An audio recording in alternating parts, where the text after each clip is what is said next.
আজকে শেয়ার করব একদম অনুষ্ঠান বাড়ির মতন মাছের মাথা দিয়ে পুঁইশাক চচ্চড়ি।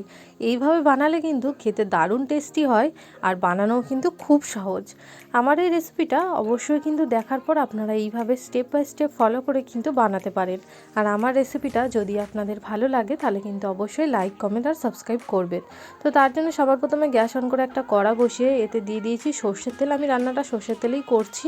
তারপর তেল গরম হলে শুকনো লঙ্কার 5 ফোড়ন দিয়ে দিয়েছি ফোড়ন হিসেবে। তারপর এখানে পেঁয়াজ আর টমেটো দিয়ে দিয়েছি।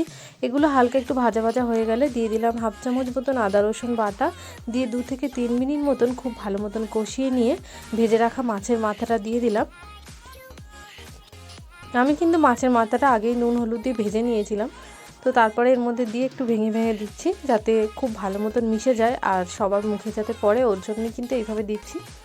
তারপর এখানে আমি অ্যাড করে দিলাম কুমড়োটা একটু বড় বড় করেই কেটে নিয়েছিলাম। তো কুমড়োটা অ্যাড করে দিলাম। কুমড়োটা দিয়ে কিন্তু কুমড়োটাকে খুব ভালো মতন করে নাড়িয়ে ছাড়িয়ে নেব। তারপরে এখানে কেটে রাখা পুঁই শাক দিয়ে দিলাম, স্বাদ মতন নুন দিয়ে এটাকে খুব ভালো মতন মিশিয়ে এবার ঢাকা দিয়ে রেখে দেবো 2 মিনিট মতন।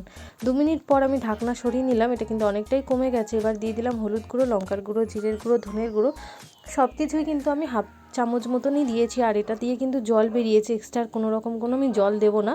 এইভাবেই কিন্তু রান্নাটা হয়ে যাবে। তো ঢাকা দিয়ে যখন রান্না করব তখনই কিন্তু এর থেকে জল বেরোবে আর এই জলটা দিয়েই কিন্তু এটা একদম সেদ্ধ হয়ে যাবে। তারপর এখানে আমি আলুটা দিয়ে দিলাম। আলুটাকেও আমি হালকা একটু ভেজে নিয়েছিলাম প্রথমে। তো আলুটা দিয়ে দিলাম। আলুটা দিয়ে কিন্তু খুব ভালো মতন করে এবার এটাকে আমি কষিয়ে নেব। 2 থেকে 3 মিনিট মতন সময় নিয়ে সব মশলার সাথে কিন্তু সব মশলাকে খুব ভালো মতন করে কষিয়ে নেব। দেখুন চচ্চড়িটা কিন্তু একদম রেডি হয়ে গেছে। ওপর দিয়ে একটুখানি ঘি আর গরম মশলার গুঁড়ো ছড়িয়ে দিলাম, ব্যাস রেডি হয়ে গেল একদম অনুষ্ঠান বাড়ির মতন পুঁইশাক চচ্চড়ি মাছের মাথা দিয়ে। যদি রেসিপি ভালো লাগে লাইক কমেন্ট করবেন।